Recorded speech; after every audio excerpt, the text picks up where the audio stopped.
May buntag mga kapobre, sugod na punta sa atong work kapobre. Napunta diri sa Banson, napunta deliver na punta diri 300 ka karton.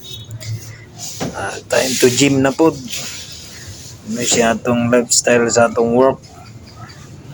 Litro pa ni atong giuna kapobre. Ano siya atong kuan. Atong giuna be out kay ora may kuan nauna pa. Daggan pa ni mapa ko katunga ni kapobre.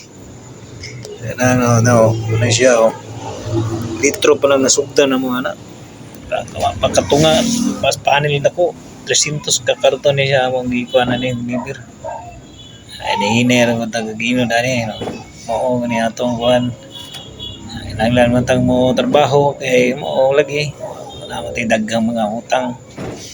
Wala kag bugat atong trabaho pero enjoy lang siya punta.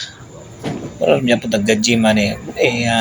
Gym pero ikaw may bayaran dili kay gym ka nga ikaw mo bayad. Mo ni siya kung kuan ka pobre, mo ni siya taga-adlaw na kong buhat. Isip ahinte, matabang bugo. Mo ni ako may nastaas ako diya ako ikaw ba ning gahakot mga ka pobre.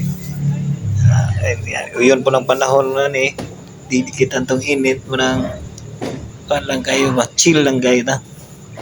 Kung gani kinahanglan mo hakot to sa sulod ng pobre kay makita pa mo hakot na nawa na gud atong kusog ani ni nagud ka dingbang ani lugos na gud ka daog ani kung kita pa mo hakot sa sulod sa diya ni pobre na pata diri sa atang dawang una po ni atong tirada na puron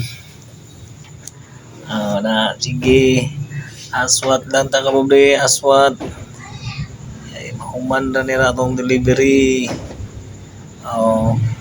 Bundak naman ng karton kay nagbugat naman.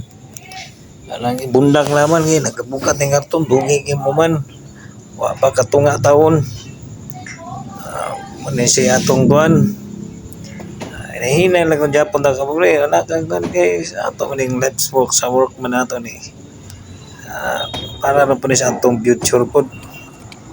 Hinay wala paspasan nato ka pobre kay para madali mo human kay init kayo ang adlaw. Atong paspasan mula na siya ka pobre hapit na mo man ang litro pa hapit na mo man pero ang banwa pa sige nga pobre nani siya last litro akong ili out muna siya koton sa kong kauban.